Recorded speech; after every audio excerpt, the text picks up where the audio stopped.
5 years after my cheating wife walked out, her phone call shattered the life I'd rebuilt. "There's something you need to know," she said. That day in the old gazebo, she handed me a wooden box containing a child's drawing, a family portrait with me in it, a family I never knew existed, a daughter I never met, who somehow knew me as her father. What she revealed next would change everything. "My name is Brian Walters. I'm 40 years old, and I own a small bookstore in Ashland, Oregon called Turning Pages.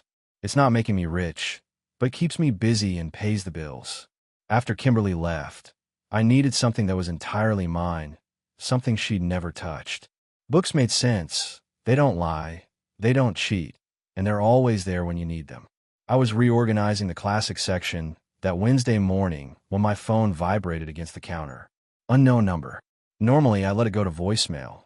Telemarketers are relentless these days. But something made me pick up.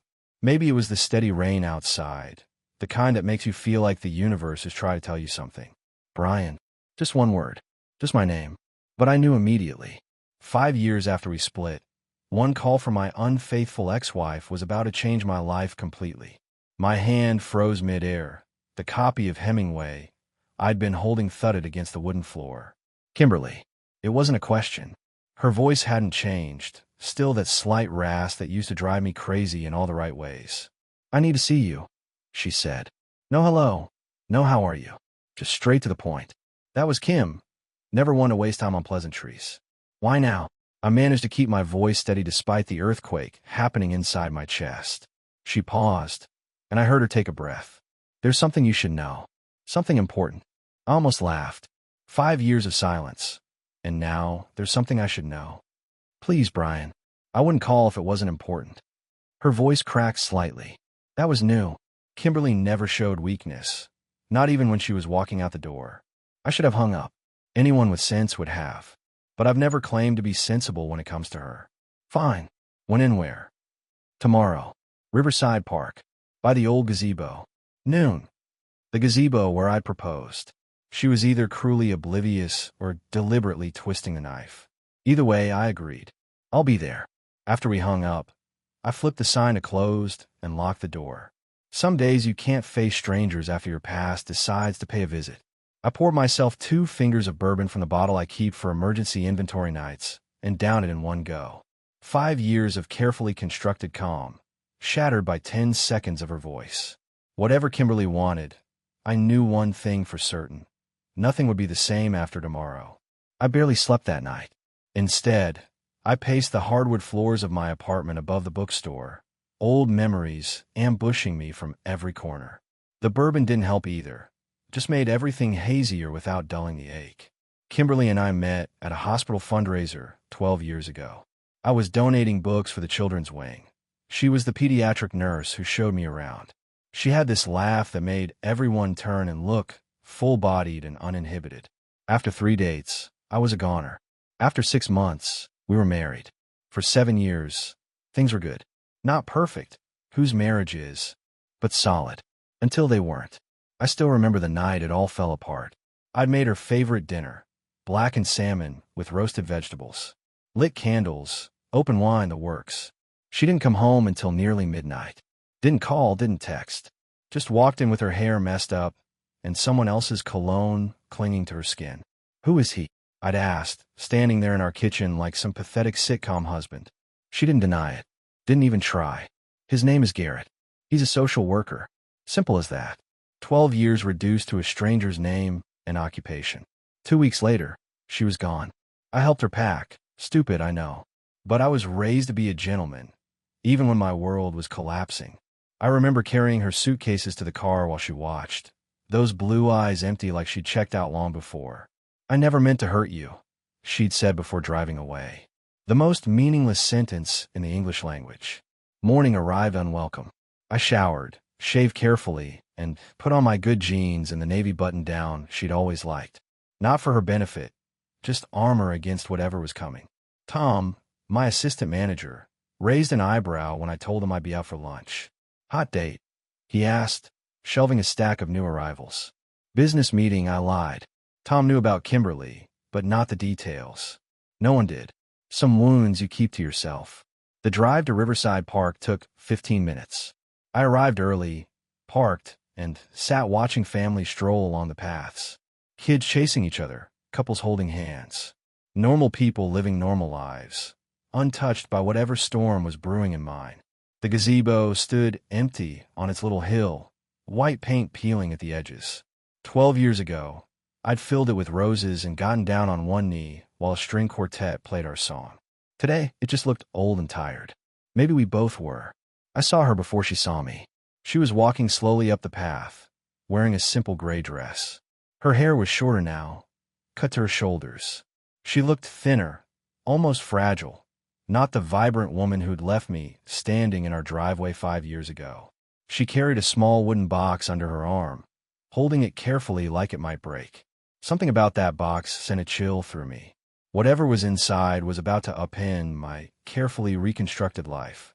I stepped out of my car, straightened my shoulders, and headed toward the woman who had once been my entire world. "You look good," Kimberly said as I approached the gazebo. A lie, but a polite one. I hadn't slept in 24 hours, and probably looked like it. "Let's skip the small talk," I replied, keeping my distance. "You said you had something important to tell me." She nodded, clutching that wooden box tighter.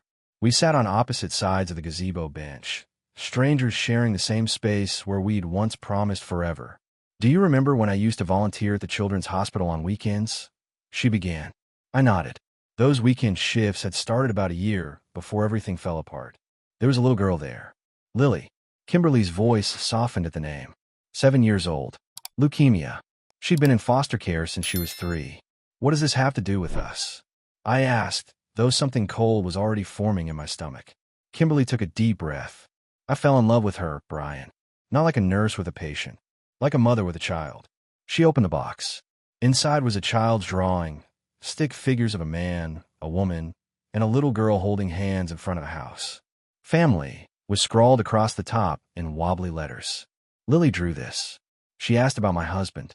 I showed her our photo. She started drawing you in all her pictures. Kimberly's hands trembled. "I filed adoption papers, Brian. I put both our names on them." The world tilted sideways. "You what?" "Without telling me." "I was going to surprise you when it was further along," she whispered. "I thought you'd be happy. You always wanted children. So what happened?" My voice was dangerously quiet. Garrett happened. He was Lily's caseworker. When I needed more information for the adoption, we started meeting regularly. She looked away. "It wasn't planned. It just happened." "Nothing just happens, Kim. You made choices." "I know, and I've paid for them." Tears slid down her face. When I left, I withdrew the adoption application. I couldn't bring a child into that mess. Later, when Garrett and I broke up, I tried to restart the process as a single parent. And by then, Lily's cancer had returned. Aggressive. She died 18 months ago. Silence fell between us, heavy as stone. I stared at the childish drawing, trying to process everything. A little girl I'd never met had drawn me as her father. And now she was gone. Why tell me now? After all this time? Kimberly handed me a sealed envelope from a box. "Because Lily left this for you.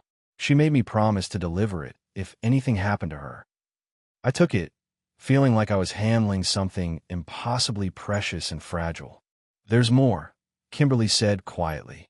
Her medical bills were astronomical. Insurance covered some, but I've been paying the rest. I sold her old house, my car, everything. I'm still drowning in debt. I looked at my ex-wife, really looked at her, and saw not the woman who had betrayed me, but someone broken by grief and regret. "I didn't come for money," she said quickly, "just to give you the letter. You deserve to know about Lily." I nodded, unable to speak, the envelope burning in my hand. I didn't open the envelope right away. Instead, I drove to the coast, to that rocky stretch of beach where I used to go fishing with my father. The ocean had always cleared my head, and God knows I needed clarity now. The wind whipped against my face as I sat on a driftwood log, watching waves crash against the shore. Finally, I broke the seal on the envelope. Inside was a letter in a child's handwriting, complete with backwards letters and misspellings. It read, "Dear Mr. Bryan, I hope you're doing good. Nurse Kim says you're nice and strong and like books a lot. I like books too. My favorite is Where the Wild Things Are. Kim says you would read to me if we met. I drew you pictures. I made one where we're a family. I hope that's okay. I never had a real family before. Love, Lily." Attached was another drawing, this one showing a man with glasses reading to a small girl in a hospital bed. My vision blurred. I had to set the letter down before my tears ruined it. A child I'd never met had imagined me as her father, had drawn me reading to her, while I'd spent 5 years building walls around my heart and nursing resentment. I sat there until sunset, wrestling with emotions I couldn't name. By the time stars appeared over the ocean, I'd made a decision. I drove back to town, straight to the hospital where Kimberly worked. The head nurse told me she was on the pediatric oncology floor. I found her sitting with a young boy, reading him a story. She looked up, surprised to see me. "We need to talk," I said quietly when she came into the hallway. "About Lily's medical bills." "Brian, I told you I didn't come for money. How much do you owe?" She hesitated, then named a figure that made my stomach clench. "Nearly everything I'd saved." "I have some money set aside," I said. "It won't cover everything, but it's a start." Her eyes widened. "Why would you do that?" I held up Lily's letter. "Because somewhere there's a little girl who thought I was worth drawing into her family. I can't let her down, even now." Kimberly's face crumpled.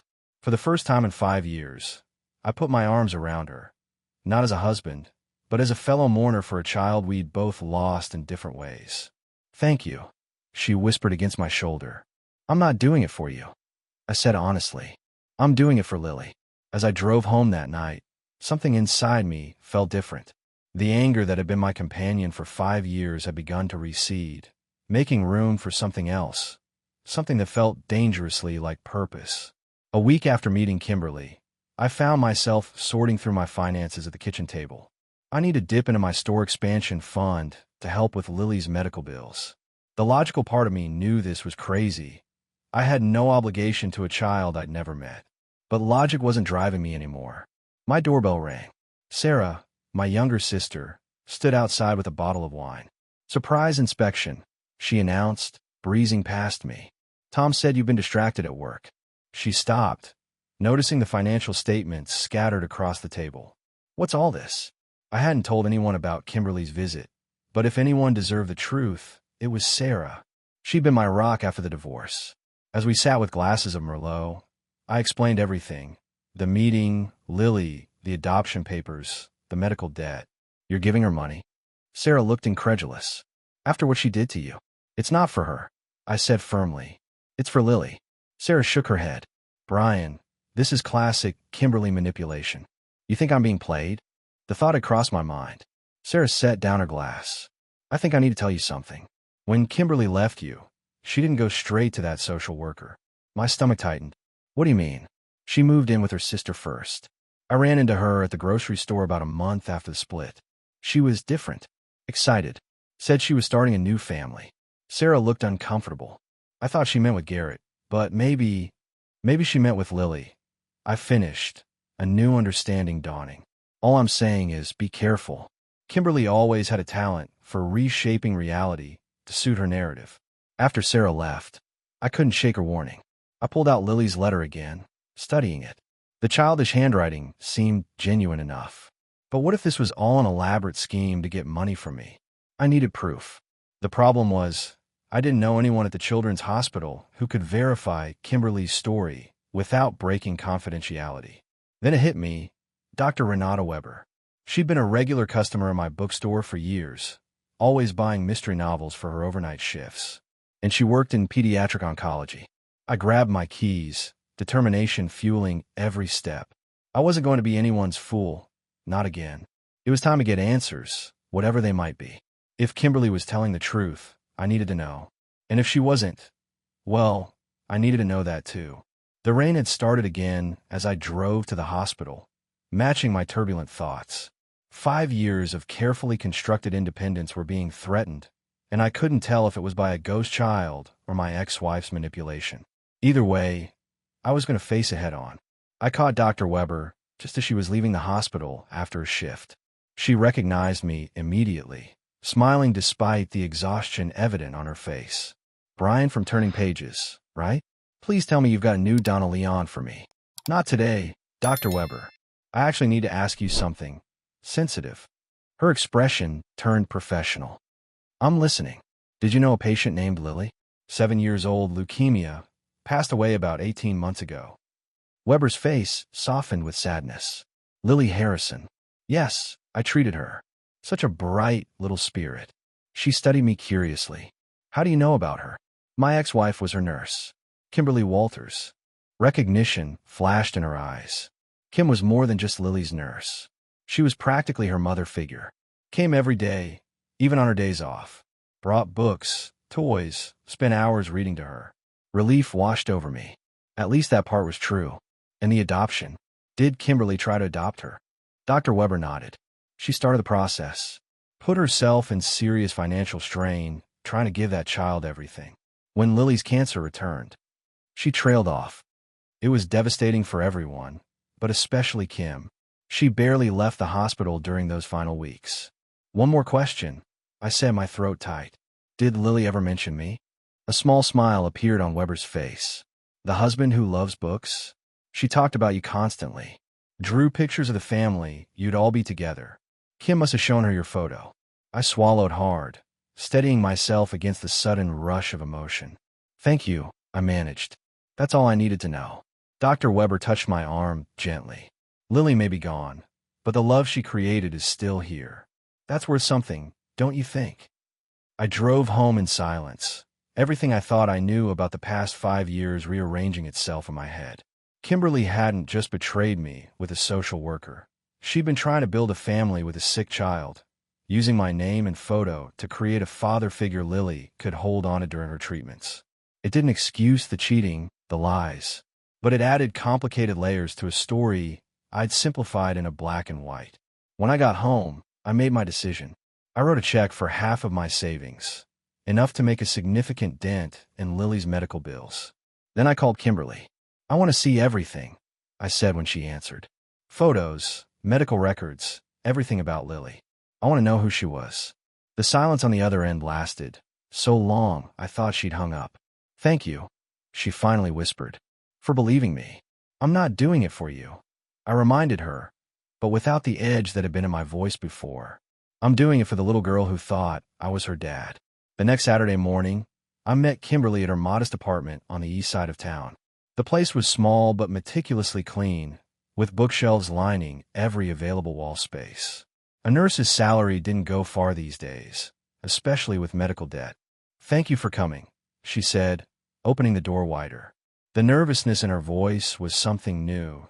The Kimberly I'd known had always been confident to the point of arrogance. Inside, a wall of her living room was dedicated entirely to photos of Lily.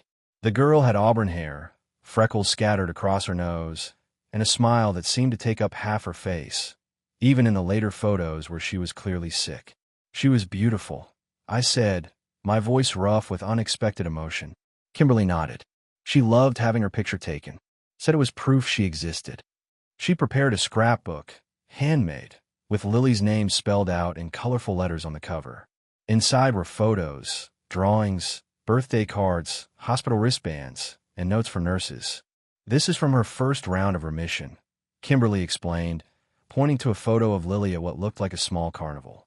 She wanted to ride every ride twice. Said she needed to make up for lost time. I turned the pages slowly, absorbing details of a life I should have known. A life I might have been part of, if things had been different. Why didn't you tell me about her? I finally asked, the question that had been burning inside me since I'd learned the truth. Even after you left. Why keep her a secret? Kimberly's hands twisted in her lap. At first, I didn't tell you because I wanted it to be a surprise. I thought you'd be thrilled when I finally brought her home. And after, when you were with Garrett. She looked away. I was ashamed. I'd ruined everything. Our marriage, Lily's chance at a stable family. By then, her cancer had returned, and everything happened so fast. There never seemed to be a right time. I wanted to be angry, but the grief on her face was too raw, too real. Tell me about her, I said instead. Tell me everything. For the next 3 hours, Kimberly shared Lily's world with me. Her favorite books, anything with dragons. Her habit of naming all her stuffed animals after weather conditions, Sunny the bear, Rainy the rabbit. How she'd insisted on wearing mismatched socks because life's too short for boring feet. As the afternoon light faded, I realized something had shifted inside me. The anger I'd nursed for 5 years had been partially replaced by something else. A connection to a child I'd never met, but who had somehow become part of my story. "There's something else," Kimberly said, reaching for a small wooden box on her bookshelf. "Lily made this for you." Inside was a bookmark, handmade from construction paper and glitter. "For my dad who loves books," it read in wobbly letters. I held it carefully, as if it might disintegrate in my hands. "She never stopped believing you'd come," Kimberly whispered. "Even at the end." I stood up abruptly, needing air, needing space from the weight of all that might have been. "I'll call you about the medical bills," I said, my voice steadier than I felt. "We'll work something out." As I walked to my car, the bookmark secure in my pocket, I realized I'd come seeking closure but had instead opened a door I hadn't known existed. One that led to a different kind of grief for a family I never had the chance to know. 2 weeks later, I found myself on a hiking trail just outside the city limits. Lily's favorite place, according to Kimberly. The path wound through towering pines, dappled sunlight creating patterns on the forest floor. I'd come alone, by choice. This was something I needed to do for myself, not for Kimberly or anyone else. The clearing appeared just as she described. A small meadow ringed with wildflowers, a single bench facing east toward the mountains. This was where they'd scattered Lily's ashes. I sat on the bench, the wooden box containing everything I'd brought resting beside me. For a long moment, I just listened to the wind through the trees, the distant call of birds. "Hello, Lily," I finally said aloud, feeling both foolish and right. "My name's Brian. I think you knew that already." I opened the box. Inside was a collection of children's books. The ones Kimberly had mentioned were Lily's favorites, plus a few of my own choosing. Dragons and brave knights, princesses who saved themselves, talking animals who went on grand adventures. "I thought I'd read to you a bit," I continued, selecting the first book. "Kimberly, your nurse Kim, she told me you like stories." And so I read, my voice growing stronger with each page, imagining a small girl with auburn hair and freckles sitting beside me, hanging on every word. I read until my throat was dry and the sun had moved across the sky. When I finished the last book, I placed them all back in a box, except for one, the smallest, about a dragon who couldn't breathe fire but could sing beautiful songs. That one I left on the bench, protected from the elements in a waterproof bag, with a note. "For anyone who needs a story today." From Lily's dad. It wasn't accurate, of course. I had never been her father. But in some alternate timeline, some other version of reality, I would have been. And honoring that possibility felt like the most important thing I could do. On my way back down the trail, I called my sister.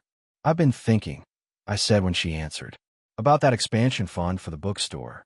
You're not giving it all to Kimberly, are you?" Sarah asked, concern evident in her voice. "No, just enough to help with the medical bills." I paused, watching a deer and her fawn cross the path ahead of me. "I'm thinking of using the rest to start a children's reading room, named after Lily." Sarah was quiet for a moment. "You never met this child," she said gently. "I know, but she knew me. She believed in me." I took a deep breath. Sometimes that's enough. As I reached my car, I felt lighter somehow. Not healed. Some wounds never fully heal, but changed in a way that mattered. A man who had lost one kind of family, but was finding another way to be a father, even if only in memory. 6 months passed in a blur of activity. I'd thrown myself into the Lily Harrison Reading Room project with the same intensity one once reserved for rebuilding my life after Kimberly left. The construction crews had just finished the expansion to the back of my bookstore, transforming what had been storage space into a bright, welcoming area for children. The ceiling mural turned out perfect, Tom said, standing beside me as we admired the just-completed night sky scene, complete with glow-in-the-dark stars that formed actual constellations. "Lily would have loved it," I replied, surprised by how naturally those words came now. Though I'd never met her, I'd come to know her through stories, photos, and the countless small details Kimberly had shared. The grand opening was scheduled for the next day, a Saturday, when families would be free to attend. I'd arranged for a local children's author to read, hired a face painter, and ordered dozens of cupcakes decorated with dragons and stars. That evening, after everyone had left, I sat alone in the reading room, surrounded by brand new beanbag chairs and low bookshelves filled with carefully selected titles. A framed photo of Lily hung on the wall, alongside her artwork and a simple plaque. For those who find family in stories. My phone rang. Kimberly. Just checking if you need any help tomorrow, she said when I answered. I think we're covered, I replied. Our relationship had evolved into something I couldn't quite define.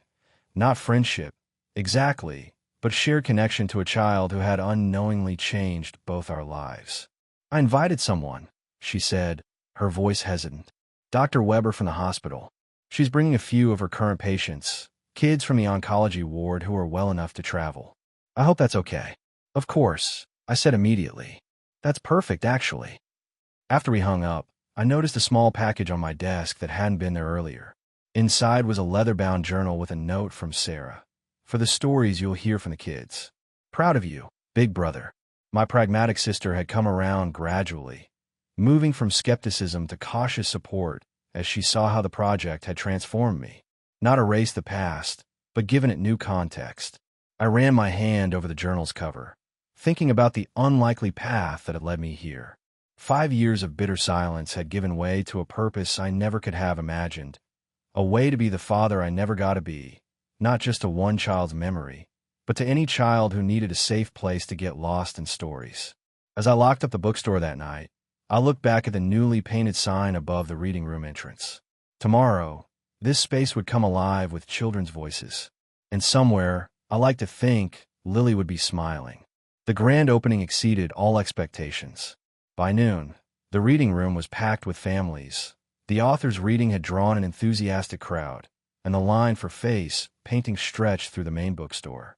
I was arranging a fresh stack of dragon-themed bookmarks when I noticed Dr. Weber arrive with 3 children in wheelchairs, accompanied by nurses. Kimberly was with them, dressed in her hospital scrubs, helping a small boy who clutched a stuffed dinosaur.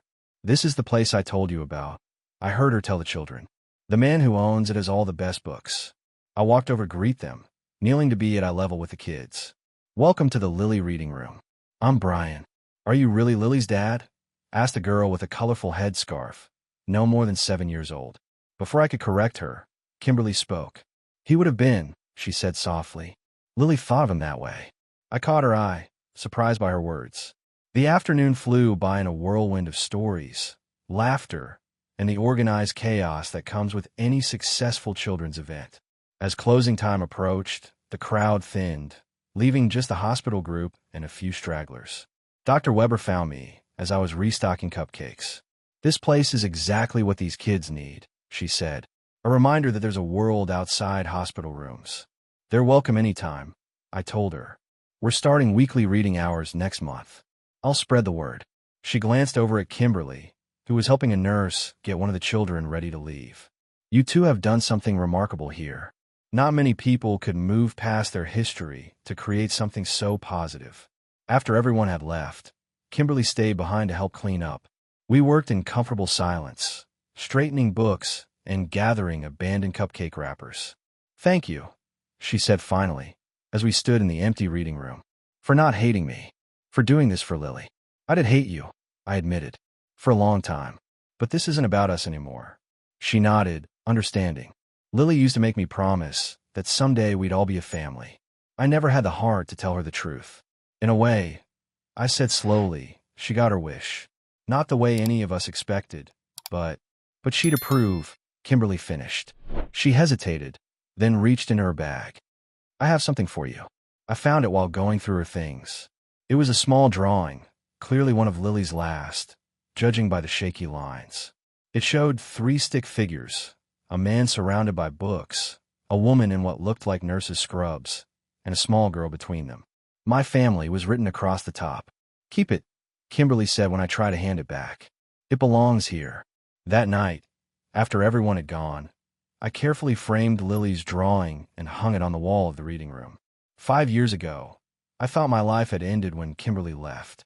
I never could have imagined that a child I'd never meet would lead me to build a different kind of family.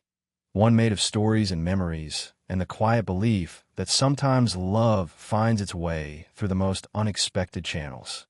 As I turned out the lights, I whispered into the darkness, "Good night, Lily."